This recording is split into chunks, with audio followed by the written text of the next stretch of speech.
మునుపటి videos Andhra Pradesh EAPCET exam రాయకముందే మీరు త్రూ ఇంటర్మీడియట్ మార్క్స్ ద్వారా మీకు ఈఏపీ సెట్లో ర్యాంక్ ఎంతవరకు రావచ్చు అనేది మనం ఈజీగా ఎస్టిమేట్ చేయొచ్చు. సో ఇది ఆంధ్రప్రదేశ్ ఈఏపీ సెట్ సంబంధించిన ర్యాంక్ ఎస్టిమేటర్. అలాగే తెలంగాణకు వాళ్ళకి సంబంధించి తెలంగాణ ర్యాంక్ ఎస్టిమేటర్ ఉంది. సో మీ ఎగ్జామ్ అయిపోయిన తర్వాత తెలంగాణ వాళ్ళకి మ్యాథ్స్, ఫిజిక్స్, కెమిస్ట్రీలో మీరు ఎన్ని కరెక్ట్ క్వశ్చన్స్ పెట్టారో పెట్టండి. ఈ ర్యాంక్ ఎస్టిమేటర్ని యూజ్ చేయండి.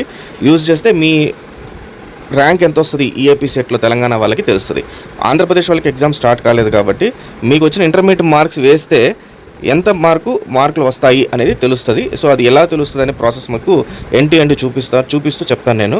సో ఫస్ట్ టైం వచ్చిన స్టూడెంట్స్ ఖచ్చితంగా ఛానల్ సబ్స్క్రైబ్ చేసుకోండి.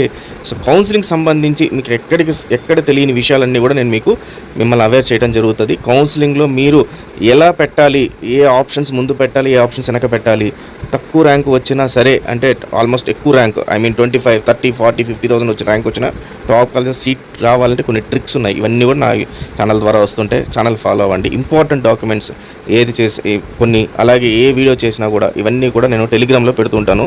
సో దీని ద్వారా మీకు నేను చేసిన ప్రతి ఒక్క వీడియో కానీ లేకపోతే అప్డేట్ చేసిన ఇదిని కూడా మీకు అలర్ట్ రూపంలో వచ్చేస్తుంది కాబట్టి మీరు సింక్లోనే ఉంటారు. కాబట్టి ఖచ్చితంగా టెలిగ్రామ్లో జాయిన్ అవ్వండి. డిస్క్రిప్షన్లో ఉంది టెలిగ్రామ్ లింక్. ఫైన్. సో ముందుగా ఏపీ ఎంసెట్ ర్యాంక్ ఎస్టిమేటర్ చూద్దాము.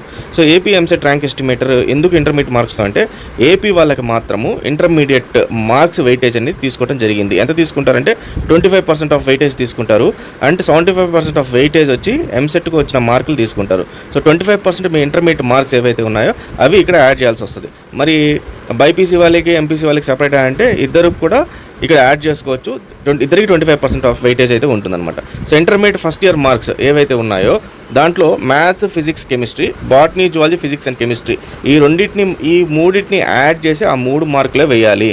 అండ్ లాంగ్వేజెస్ వేయకూడదు. అండ్ ఇంటర్మీడియట్ సెకండ్ ఇయర్కి సంబంధించి maths, physics, chemistry and botany, zoology with practicals ఇవన్నీ కూడా ప్రాక్టికల్స్లో వేయాలి సెకండ్ ఇయర్ అంతా కలిపి. సో అవంతా వేసేస్తే ఎస్టిమేటెడ్ ఈఏపీ సెట్ మార్క్స్ అంటే మీకు ఎంత వస్తాయి ఈఏపీ సెట్లో. సో ఇప్పుడు మీకు తెలియదు కాబట్టి ఏపీ వాళ్ళకి మీరు ఏం చేస్తారంటే మనబడిలో మాక్ ఎగ్జామ్ అని ఉంది ఈఏపీ సెట్కి సంబంధించి. దాని లింక్ కూడా డిస్క్రిప్షన్లో ఇస్తాను. ఒకసారి అది ఓపెన్ చేయండి. దాంట్లో ఎగ్జామ్ రాయండి. ఎగ్జామ్ రాసిన తర్వాత మీకు టోటల్ మార్క్స్ వస్తాయి. ఇంత వస్తుంది మీకు అని చెప్పి ఏ ఎగ్జామ్ అన్నా రండి. 10 ఉన్నాయి, 10లో ఏదో ఒకటి రాయండి. రాస్తే ఇన్ని వస్తాయని తెలుస్తుంది. కానీ సీరియస్గా రాయండి. రాసేది ఏదో కళ్ళు మూసుకున్నట్టు పెట్టకండి. పెట్టిన తర్వాత ఎస్టిమేటెడ్ ఒక మార్క్స్ వస్తాయి. సే ఫర్ ఎగ్జాంపుల్ 80 మార్క్స్ వచ్చాయో, 100 మార్క్స్ వచ్చాయో అని వస్తాయి. ఆ మార్క్స్ ఇక్కడ వేయండి. వేసిన తర్వాత స్ట్రీమ్ సెలెక్ట్ చేసుకోండి. సో పైన బైపీసీ, ఇంజనీరింగ్ 2 ఉన్నాయి కాబట్టి ఇంజనీరింగా, మెడికల్ అని సెలెక్ట్ చేసుకోండి. సెలెక్ట్ చేసుకొని గెట్ ర్యాంక్ పైన క్లిక్ చేయండి. మీ ర్యాంక్ అనేది ఇక్కడ తెలిసిపోద్ది. శాంపుల్గా ఒకటి చూద్దాం ఇక్కడ.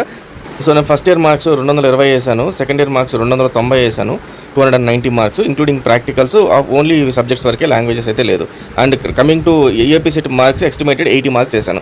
జనరల్గా 80 మార్క్స్ ర్యాంక్ వచ్చిందంటే వీళ్ళకి 10,000 రూపాయల ర్యాంక్ ఈజీగా వచ్చేస్తుంది మామూలుగా ఎంసెట్లో. అది మామూలు ఎస్టిమేషన్. కానీ ఎంసెట్ ఇప్పుడు ఇంటర్మీడియట్ వెయిటేజ్ ఉంది కాబట్టి వెయిటేజ్ ప్రకారం తీసుకుంటారు. ఎక్కువ మార్కులు ఇంటర్మీడియట్లో వచ్చాయంటే హ్యాపీ, ఎక్కువ మార్కులు రాలేదంటే ఇక్కడ దెబ్బ పడిపోతుంది అనమాట.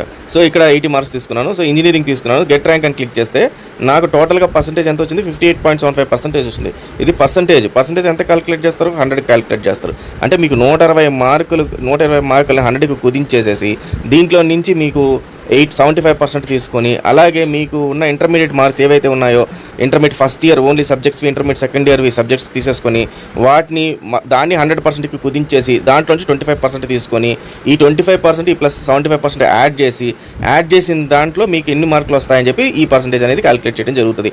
ఇది మనం మాన్యువల్గా చేయాలంటే చాలా కష్టంగా ఉంటుంది కాబట్టి ఈ క్యాలిక్యులేటర్ యూజ్ చేయండి. సో మీ ఎస్టిమేటెడ్ ర్యాంక్ అంతా ఇతనికి ఎన్ని మార్కులు వేస్తే ఇతనికి వచ్చిన ర్యాంక్ ఎంత వచ్చింది?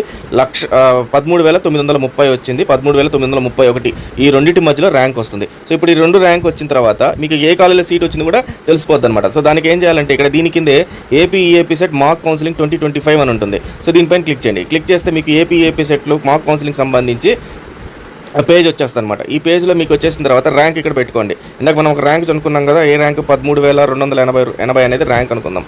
సో ఈ ర్యాంక్ పెట్టేసేసి ఇక్కడ దెన్ కేటగిరీ మీ ఓసీఆ, బీసీఆ, ఎస్సీఆ అని పెట్టి జెండర్ పెట్టేసి స్టూడెంట్ మొబైల్ నెంబర్ యాడ్ చేయండి, స్టూడెంట్ సిటీ యాడ్ చేయండి, రీజన్ యాడ్ చేయండి. సో నేను నా డీటెయిల్స్ యాడ్ చేసి ఇక్కడ ఇస్తే నాకు వచ్చిన 10,000 ర్యాంక్ ప్రకారము లాస్ట్ ర్యాంక్ ఏ రకంగా ఉంది అనే దానిపైన చూపిస్తుంది. అయితే ఇక్కడ ఏంటంటే మనకు లాస్ట్ ర్యాంక్ ఎక్కువ నుంచి చూపిస్తూ ఉంటుంది. అట్లా కాక తక్కువ నుంచి కావాలి అనుకోండి, మళ్ళీ లాస్ట్ ర్యాంక్ ఏదైతే ఉందో దీనిపైన ఒకసారి క్లిక్ చేస్తే మనకు, లేదంటే ఇక్కడ ఒకటి ఉంది last rank A to Z order అని ఉంది. సో దీనిపైన క్లిక్ చేసామంటే మనకు 10,000, మనం 12,000 10,000 పెట్టాం కదా, ఆ 10,000 దగ్గర నుంచి మనకు తీసుకుని చూపిస్తుంది అనమాట. సో ఫర్ ఎగ్జాంపుల్ మనం 13,000 పెట్టాం కాబట్టి 13,329లో Vasireddy Venkatareddy institute of technology గుంటూరులో వస్తుంది. సో ఆర్టిఫిషియల్ ఇంటెలిజెన్స్ పైన వస్తుంది నాకు. సో ఆ రకంగా ఆర్వీఆర్ అండ్ జూనియర్ కాలేజ్, ఆ తర్వాత VR Siddhartha engineering college, Shri Vishnu engineering college, ఈ రకంగా ప్రతి ఒక్క కాలేజ్ గురించి డీటెయిల్స్ ఇస్తుంది. ప్లస్ దాని ఎస్టిమేటెడ్ ఫీజు ఎంత ఉంది, గవర్నమెంట్ ఫీజు ఇది 2024 ఫీజు, ఇంకా 2025 ఫీజులు ఇంకా రాలేదు. సో ఇంచుమించు ఒక 10,000 అటు ఇటు ఉంటాయి. సో ఇట్లా మీరు ఈ డీటెయిల్స్ అన్ని తీసేసుకోవచ్చు. సో ముందే మీరు ఏపీ సెట్ రాయకముందే ఏపీ వాళ్ళు మొత్తం ఈ రకంగా మీరు తెలుసుకోవచ్చు. దెన్ తెలంగాణ వాళ్ళు ఎలా తెలుసుకోవాలి అంటే, తెలంగాణ వాళ్ళకి కూడా ఇదే పేజీలో మీకు ర్యాంక్ ఎస్టిమేటర్ అని చెప్పేసి ఉంటుంది, తెలంగాణ ర్యాంక్ ఎస్టిమేటర్ అని చెప్పేసి. సో ఆ తెలంగాణ ర్యాంక్ ఎస్టిమేటర్ పైన క్లిక్ చేయండి, చూపిస్తాను ఒకసారి కింద. సో సంభవం ఇది కిందకి వెళ్ళిపోయినట్టుంది. ఇది తెలంగాణ ర్యాంక్ ఎస్టిమేటర్, ఇదే దీంట్లో లింక్ ఇక్కడ ఉన్నాయి వరుసగా. సో దీంట్లో తెలంగాణకు సంబంధించి ఉంటుందన్నమాట తెలంగాణ ర్యాంక్ ఎస్టిమేటర్ అని. Application college predict rank versus college estimator.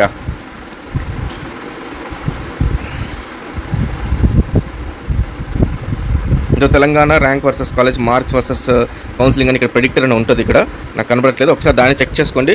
మీకు వచ్చిన మార్కులు యాడ్ చేయండి, ఆటోమేటిక్గా మీకు ర్యాంక్ ఎస్టిమేటర్ అనేది వర్క్ అవుతుంది. So all the best students. ఈ రకంగా మీకు చాలా టూల్స్ మనబడిలో దొరుకుతాయి. మీకు ఏ కాలేజ్లో రావాలి ఏంటని ఇక్కడ కింద ఉండేటివన్నీ కూడా వాటికి సంబంధించిందే. ఒకసారి అన్నీ చూడండి. కాలేజెస్ని, ఏ కాలేజ్ని ఎలా చూస్ చేసుకోవాలి, ఇంజనీరింగ్ కాలేజ్ లిస్ట్ ఎంత, తర్వాత మీకు ఆ కాలేజ్లో ఫీజులు ఎంత, తర్వాత మీకు కోర్స్ కాలేజ్ గురించి ఏదైనా డౌట్ ఉంటే వాటి గురించి, సో మొత్తం అన్నీ కూడా మీకు దీంట్లో ఇవ్వడం జరిగింది. ఒకసారి ఈ పేజ్ని అయితే ఫాలో అవ్వండి. So all the best students, thank you very much.